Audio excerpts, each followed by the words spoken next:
बच्चों, ICT classes में स्वागत है। हम पढ़ रहे थे अध्याय 2 पदार्थ की संरचना एवं अणु। इसमें हमने पदार्थ की परिभाषा पढ़ ली थी, पदार्थ को समझ लिया था पूरा। इसके बाद पदार्थ की अवस्थाएं, पदार्थ की अवस्था में ठोस पढ़ लिया, द्रव पढ़ लिया और गैस पढ़ लिया। इसका एक वीडियो दिखाना चाहता हूं मैं आपको, उसमें आपको क्लियर समझ में आ जाएगा कि ठोस के अणु कैसे पास पास हैं, द्रव के कितनी दूर हैं और गैस के और कितनी दूर हैं। देखिए आपकी स्क्रीन पर दिख रहा है। देखिए सबसे पहले ठोस पदार्थ की, जब हमने पदार्थ पढ़ा था तब पढ़ा था कि पदार्थ के कण स्थिर नहीं है, गतिशील है, निरंतर गतिशील है। तो इसमें आपको दिख रहा है ठोस है, ठोस आपको सामने दिख रहा है। इस ठोस के कण हल्के हल्के हल्के हल्के गति कर रहे हैं। जैसे ये कण है ठोस का और हल्का सा इधर और हल्का सा इधर गति कर रहा है। इस गति को हम क्या बोलते हैं, कौन सी गति है ये? कंपन गति। ठोस के कण क्या कर रहे हैं? कंपन गति कर रहे हैं, हल्की हल्की गति कर रहे हैं। इसके बाद अगला देखते हैं हम। ये देखिए गैस के कण कितना तेजी से गति कर रहे हैं। इसका मतलब गैस के कणों के बीच में गति ज्यादा है, उनके अंदर गतिज ऊर्जा का मान अधिक है। ठोस के बहुत धीरे धीरे, क्योंकि वो टाइटली बंधे हुए हैं, क्लोजली एक दूसरे के पास पास बंधे हुए हैं। गैस के कणों के बीच में दूरी ज्यादा है और वो गति तेज कर रहे हैं। इसका मतलब उनके अंदर गतिज ऊर्जा, काइनेटिक एनर्जी का मान भी ज्यादा है। इसके बाद देखिए आप,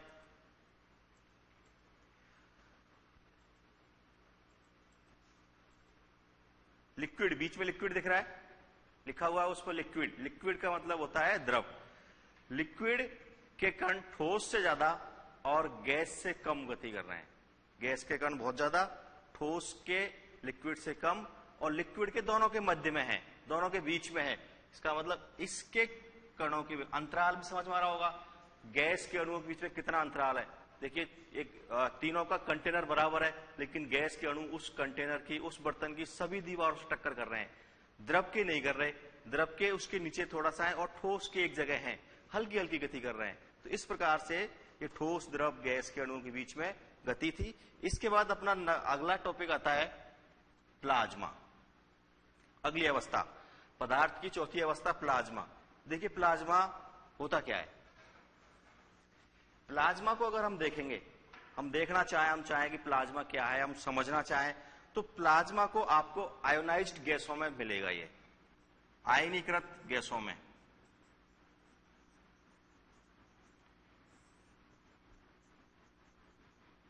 प्लाज्मा अवस्था आयनीकृत गैसों में मिलेगी।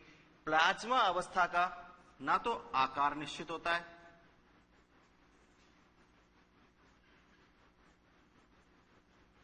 और ना ही इसका आयतन निश्चित होता है। इसका मतलब दोनों ही क्या है इसके? अनिश्चित। आकार भी अनिश्चित और आयतन भी अनिश्चित। मिलेगा कहां? आयनीकृत गैसों में। गैसों को अगर आयनीकृत कर दिया जाए तो वहां पर प्लाज्मा अवस्था प्राप्त हो जाती है। प्लाज्मा अवस्था और गैसों में अंतर रहता है थोड़ा सा, क्योंकि अकेली गैस होगी तो उसके अंदर आयंस नहीं होंगे। जरूरी नहीं है आयंस हो, आयंस नहीं होंगे, लेकिन अगर उस प्लाज्मा बनाना है तो हमें उसके गैस के अणुओं को आयनीकृत करना होगा, उनके ऊपर आयन उत्पन्न करने होंगे, तभी वो प्लाज्मा का रूप लेगा। प्लाज्मा को देखने के लिए फ्लोरिसेंट लाइट,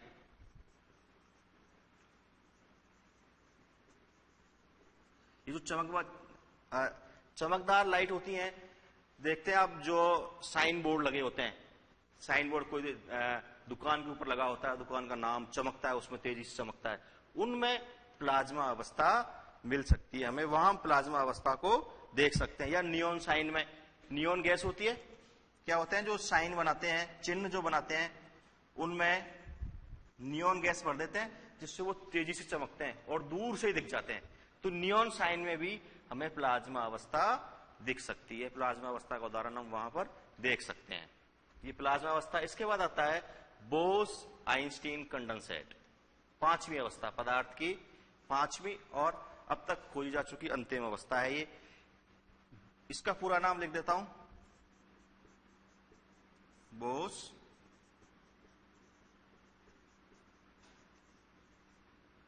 आइंस्टीन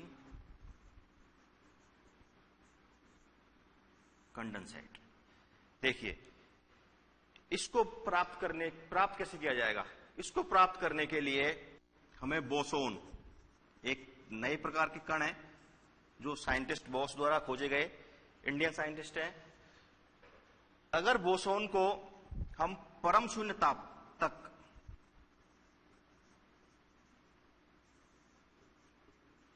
परम शून्य ताप तक ठंडा करें,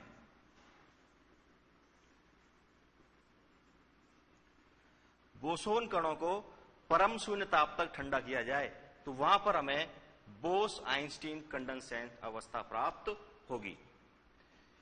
परम शून्य ताप क्या होता है? परम शून्य ताप होता है अगर टेम्परेचर को 0 केल्विन कर दिया जाए तो उसे हम परम शून्य ताप कहते हैं। जो ताप है उसको 0 केल्विन कर दें तो वो परम शून्य ताप कहलाएगा। तो हम 0 तक तो नहीं पहुंचा पाते, लेकिन उसको कोशिश कर सकते हैं कि उसको 0 तक हम लेके जाएं। 0 तक जब लेके जाएंगे तो जो बोसोन है, उन बोसोन की जो अवस्था आएगी वो अवस्था इस तरह की आ जाएगी, बोस आइंस्टीन कंडेंसेट अवस्था आ जाएगी वो। ठीक है, इसके लिए आपको एक क्लिप दिखाता हूं मैं, उसमें आपको समझ में आ जाएगा कि बोसोन की संरचना कैसी होती है।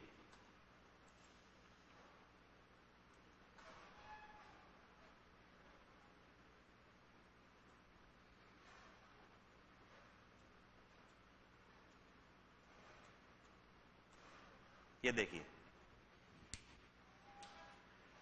ये बोस आइंस्टीन कंडेंसेट की 3 अलग अलग अवस्थाएं हैं और इनको अलग अलग तापमान पर आप देख सकते हैं। जो पहली अवस्था दिख रही है, ये पहली अवस्था 400 नैनो केल्विन पर है। अगर इतना टेम्परेचर रहेगा तो इस तरह का दिखाई देगा बोसोन कण। बोसोन कण इस तरह का दिखाई देगा। अगर 200 नैनो केल्विन है और इसको, तो ये दिखाई देगा दूसरी अवस्था जो दिख रही है आपको, बीच से थोड़ा सा हटा हुआ। और अगर 50 नैनो केल्विन है तो जो तीसरी अवस्था है, इस तरह से बोस आइंस्टीन कंडेंसेट अवस्था आपको दिखाई देगी। तो ये पदार्थ की 5 अवस्थाएं पूरी हो चुकी हैं। आप बोसोन के बारे में थोड़ा सा लिख लें कि बोसोन कब आती है।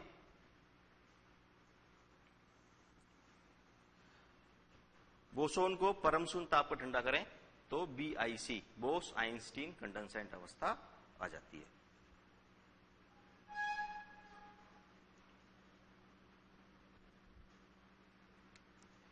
अगला लिख लें इसके बारे में, इसे स्थूल क्वांटम अवस्था कहते हैं।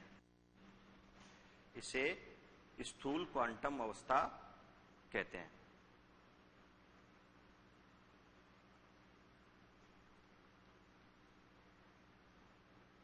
आगे के इसकी ज्यादा जानकारी नहीं है, आगे जटिल अवस्था में आ गया था ये।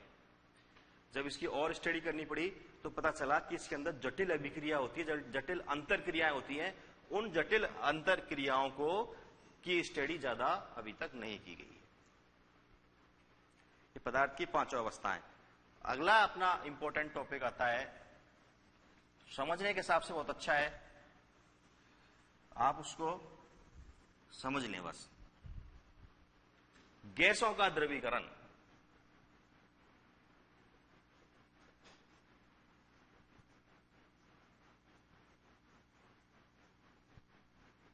गैसों का द्रवीकरण। देखिए, हमने पढ़ लिया कि गैस के अणुओं के बीच में अधिक अंतराल पाया जाता है, अंतर आणविक अंतराल अधिक होता है और अंतर आणविक आकर्षण बल का मान कम होता है। इसका मतलब गैस को कम ताप एवं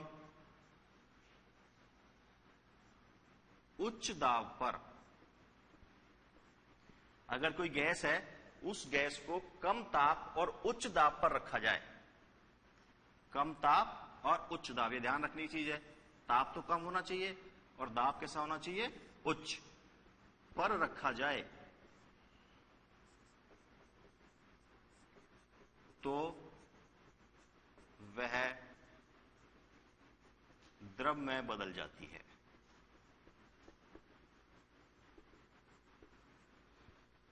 अगर गैस को कम ताप और उच्च दाब पर रखा जाता है तो वह किसमें बदल जाएगी, द्रव अवस्था में बदल जाती है। इसे क्या बोलते हैं, गैसों का द्रवीकरण।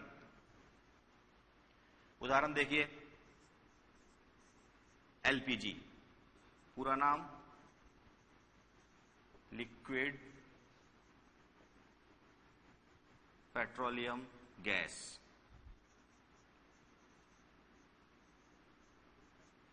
द्रवीकृत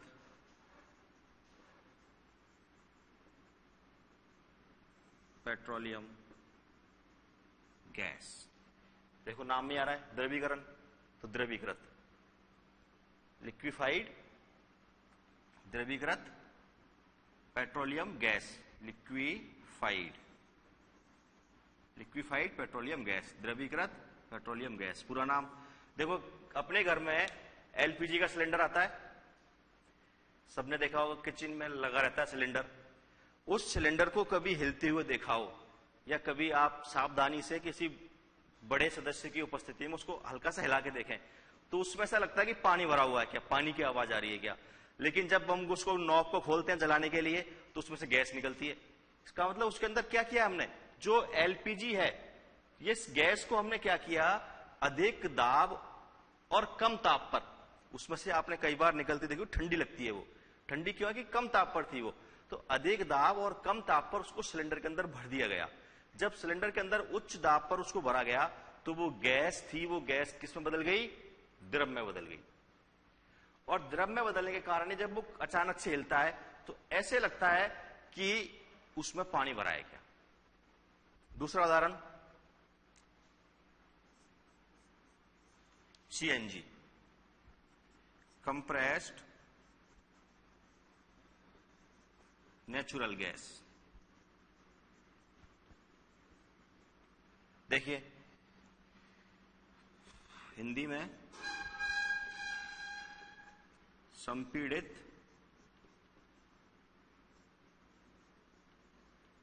प्राकृतिक गैस।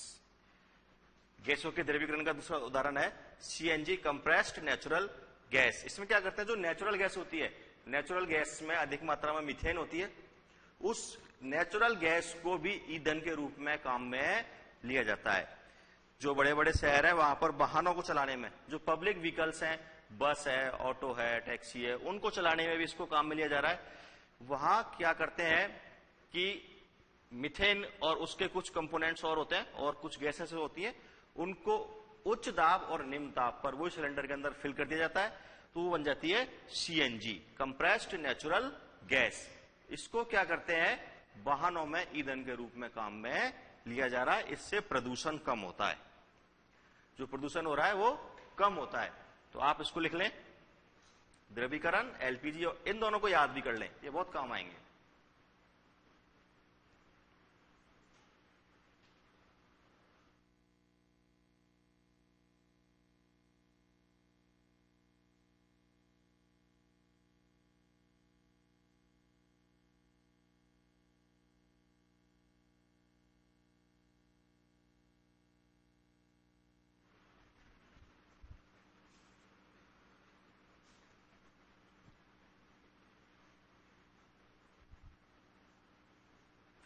चलिए अब आगे चलते हैं हम अणु की तरफ।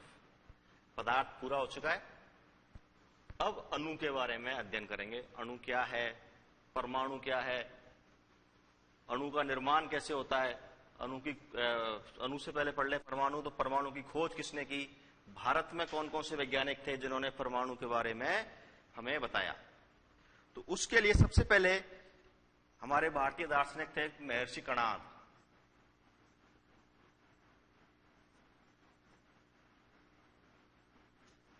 उन्होंने एक सिद्धांत दिया, उस सिद्धांत को हम कहते हैं महर्षि कणाद सिद्धांत। महर्षि कणाद सिद्धांत, इन्होंने परमाणु के बारे में बताया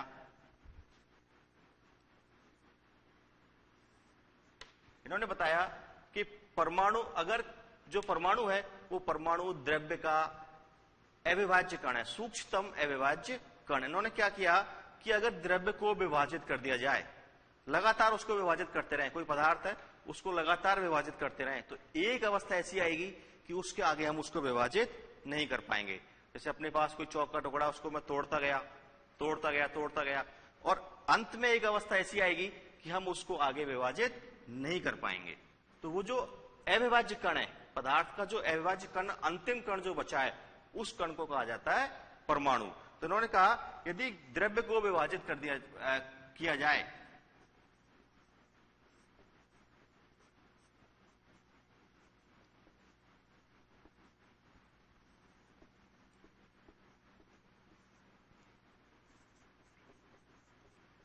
द्रव्य को विभाजित करते जाएं तो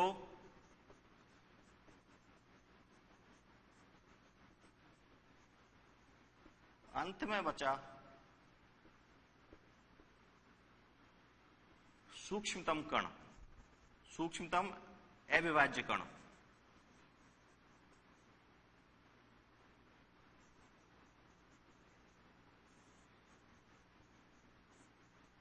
परमाणु कहलाता है।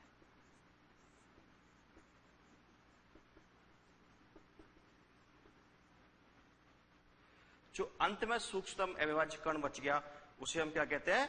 परमाणु।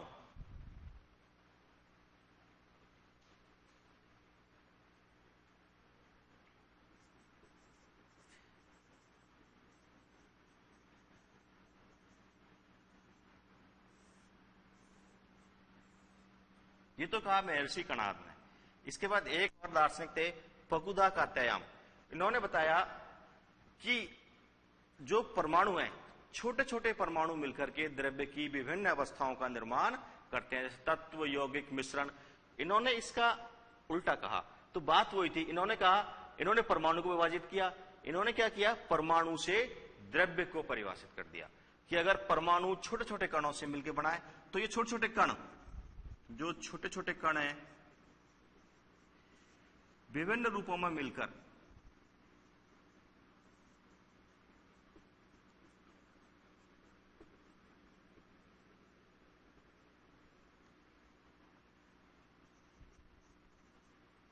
द्रव्य के विभिन्न प्रकार का निर्माण करते हैं।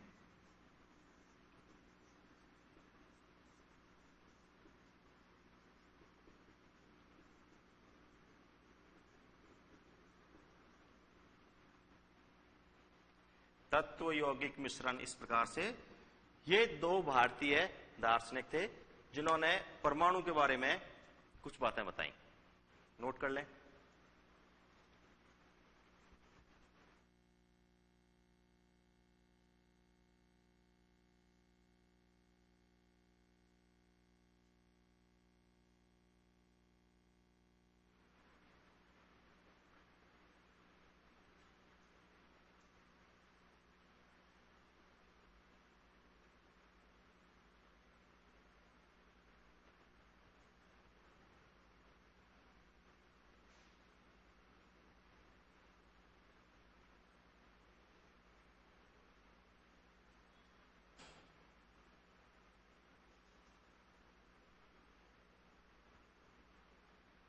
चलिए, इसके बाद आता है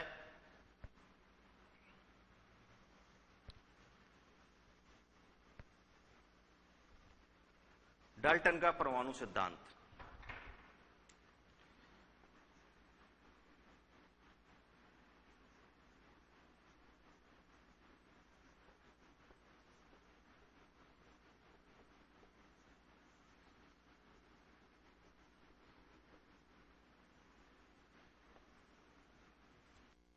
डाल्टन का परमाणु सिद्धांत,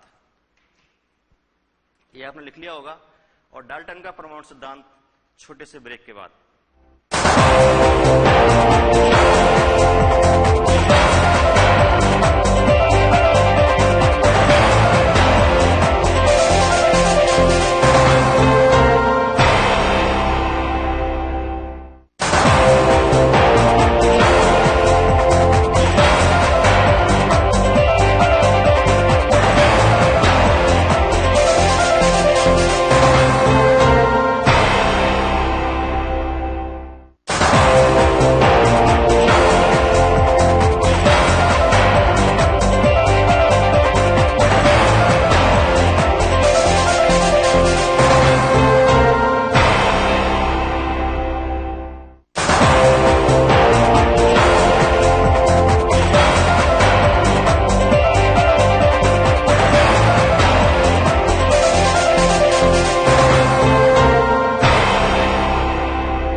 इससे पहले हमने दो चीज पढ़ ली थी, एक तो हमारे महर्षि कणाद का सिद्धांत, भारतीय दार्शनिक थे, एक फकुदा का तयम का सिद्धांत, ये भी भारतीय दार्शनिक थे।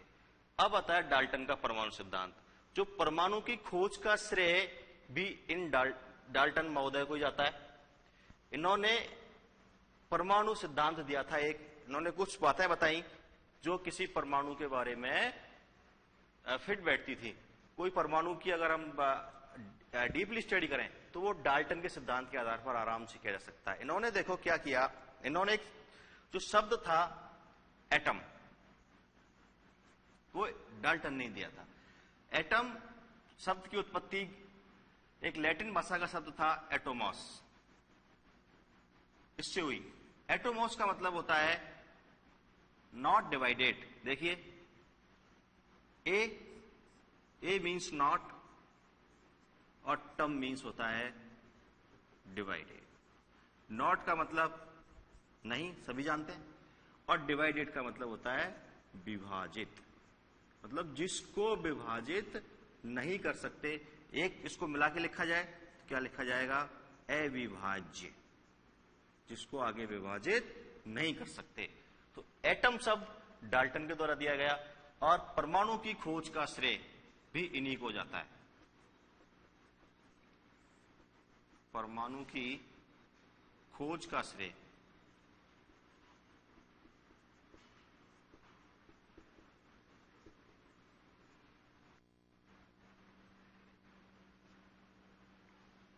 नोट करें जल्दी से।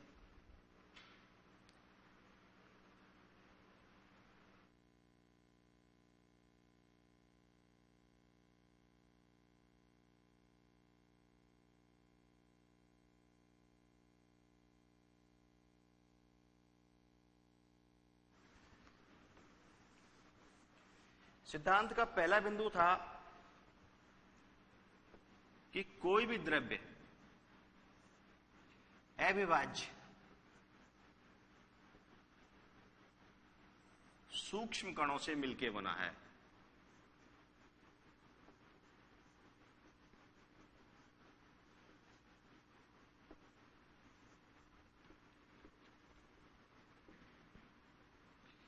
पहली बात। दूसरी बात, किसी तत्व के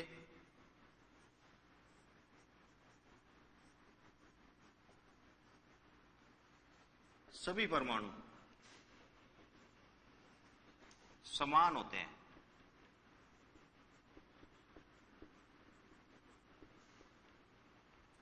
एक तत्व है, उस तत्व के सभी परमाणु कैसे होंगे, एक समान। तीसरी बात, अलग अलग तत्वों के अगर अलग अलग तत्व हैं तो उनके परमाणु कैसे होंगे, बिल्कुल सही, अलग अलग। अलग अलग तत्वों के परमाणु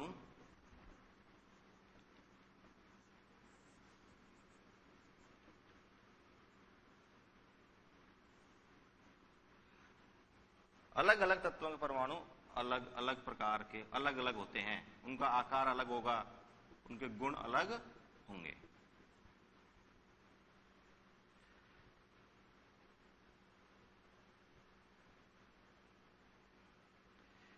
अगला है, एक से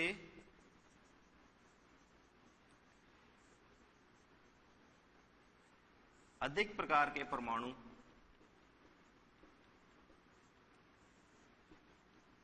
संयोजित होकर के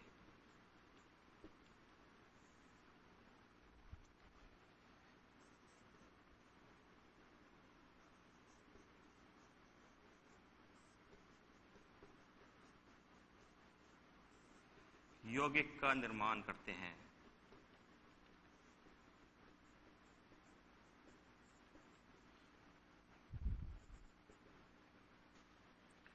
और नेक्स्ट थी कि जो रासायनिक अभिक्रिया है,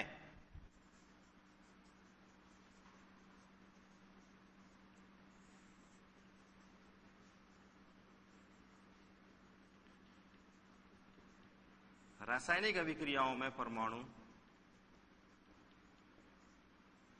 पुनर्व्यवस्थित होते हैं।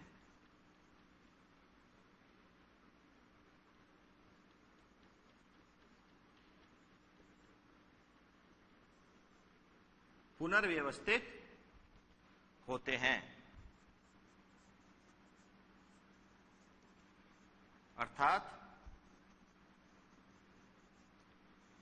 ना तो इन्हें उत्पन्न कर सकते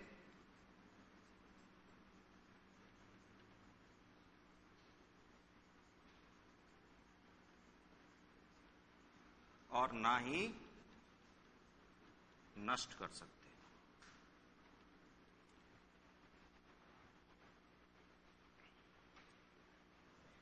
यह है डाल्टन का परमाणु सिद्धांत।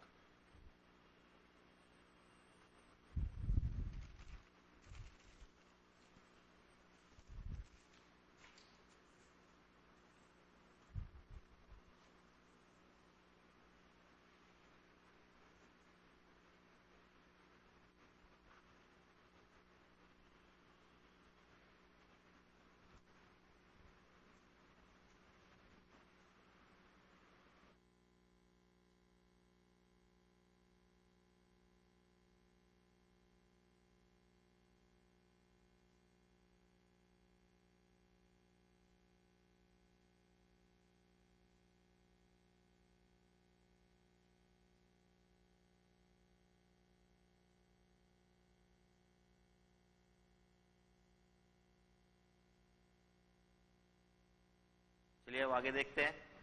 ये यहां तक परमाणु के बारे में जो मूल जानकारी है वो पूरी हो चुकी है। इसके बाद कुछ परिभाषाएं हैं वो हम पढ़ेंगे जो हमारे लिए आगे भी काम आएंगी और यहां भी, तो यहां तो है ही, इसलिए यहां तो काम आएंगी आएंगी। आगे भी अगर हम पढ़ाई जारी रखते हैं, जारी रखनी है हमें, और तो आगे भी बहुत काम आएंगी। ठीक है, तो देखिए सबसे पहली परिभाषा है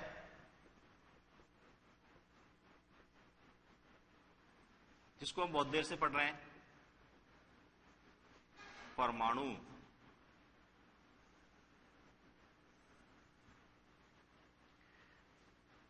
परमाणु क्या होता है? बिल्कुल सही बताया, पदार्थ का वह सूक्ष्मतम कण जिसे आगे विभाजित न कर सकें। पदार्थ का वह सूक्ष्मतम कण जिसे आगे विभाजित न कर सके और अधिकांशतः स्वतंत्र रूप में उसका अस्तित्व ना हो। अधिकांशतः स्वतंत्र रूप में अस्तित्व भी उसका नहीं होता है, वो कहलाता है परमाणु।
ये परमाणु की परिभाषा है।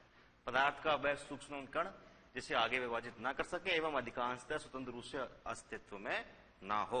इसका आकार होता है 10 की घात -10 कोटि का।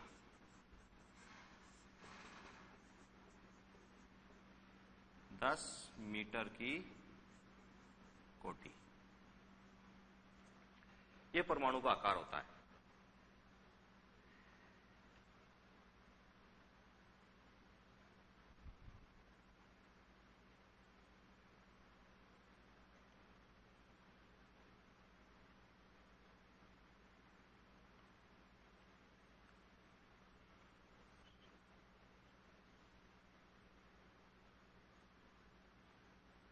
दूसरा है अणु।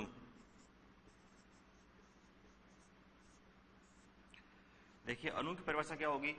अणु होगा किसी तत्व या यौगिक का, कोई तत्व है या यौगिक है, तत्व या यौगिक का वह सूक्ष्मतम कण जो स्वतंत्र अवस्था में रह सकता हो, ये स्वतंत्र अवस्था में नहीं रह सकता है परमाणु, लेकिन अणु स्वतंत्र अवस्था में रह सकता है और उस यौगिक या तत्व के सभी गुणों को प्रदर्शित करता हो।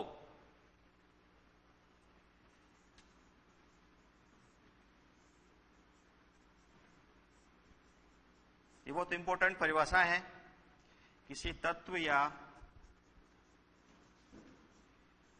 यौगिक का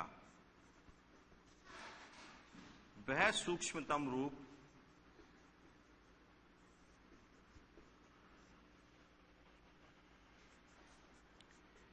जो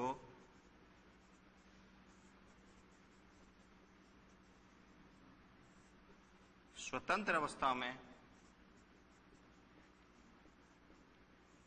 रह सकता हो एवं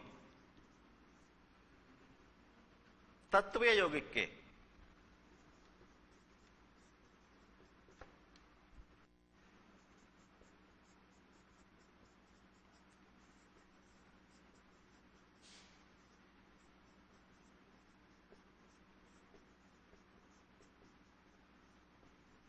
सभी गुणों को प्रदर्शित करता हो। नोट करें।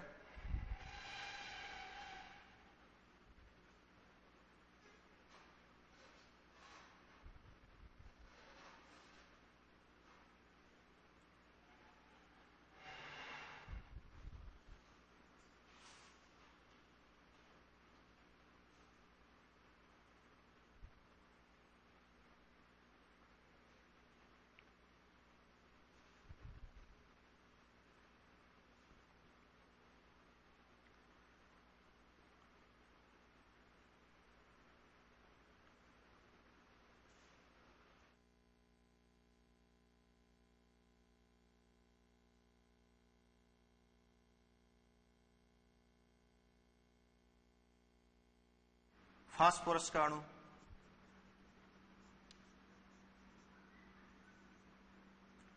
ओजोन का अणु,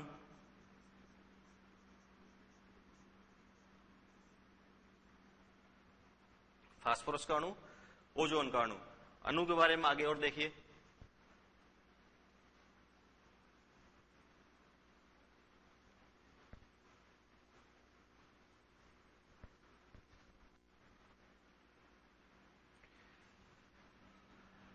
देखिए, अणु एक तो हो सकता है एक परमाणविक अणु,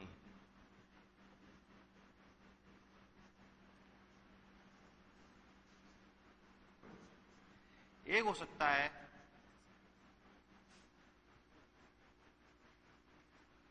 बहुपरमाणविक अणु।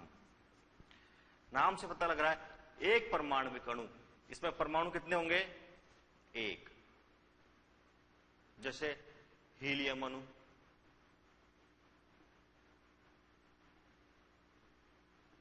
एक ही परमाणु है। नियॉन,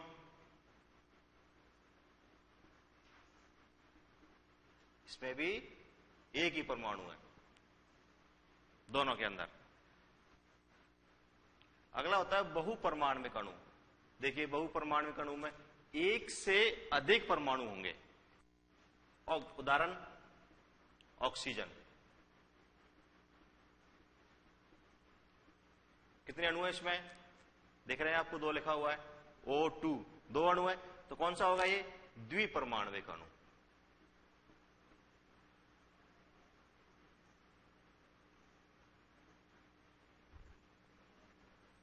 दो दिख रहे हैं तो द्विपरमाणविक अणु। और देखिए उदाहरण O3, ओजोन, कितने परमाणु है इसमें? 3, तो क्या बोलेंगे? त्रिपरमाणविक अणु। फास्फोरस P4, 4 परमाणु है तो चतुष्परमाणविक अणु। सल्फर एसिड, 8 परमाणु है इसमें, तो ये आते हैं बहुपरमाणविक अणु में। एक है तो एक परमाणविक अणु, और अगर एक से अधिक है तो oxygen, ozone, phosphorus, sulphur, hydrogen, H2 gas. कितने परमाणु इसमें बताइए? दो, बिल्कुल सही, दो परमाणु। नाइट्रोजन, इसमें कितने हैं? इसमें भी दो परमाणु। तो ये है अणु, द्विपरमाणविक अणु, द्विपरमाणविक, ये चतुष्परमाणुविक, इसमें 8 है, इसमें 2 है, इसमें एक ही है। इस प्रकार से ये है कि जो परमाणु होता है वो परमाणु एक अणु भी हो सकता है उसके अंदर, और एक से अधिक अणु भी उसके अंदर हो सकते हैं। तो ये पदार्थ की संरचना और कुछ परिभाषाएं चल रही थी। सबसे पहले हमने परमाणु की परिभाषा पढ़ी, उसके बाद अणु की परिभाषा पढ़ी, अणु के प्रकार, एक परमाणविक, द्विपरमाणविक, बहुपरमाणविक। तो मैंने द्वि को इस बहु के अंदर रख दिया, जिससे आपको एक चीज अलग से याद नहीं करनी पड़ेगी। आपने एक परमाणु याद कर लिया और बहु परमाणविक याद कर लिया। बहु में द्वि भी आ गया और त्रि भी आ गया और चतुष्परमाणविक अणु भी इसी के अंदर आ गया। तो कम चीज से हम ज्यादा, कम हमें लिखना पड़े, कम चीजें हमें याद रखनी पड़े और ज्यादा चीज समझ में आ जाए। इस तरह से हमें चीजों को पढ़ना है। बाकी नमस्कार, अगली क्लास में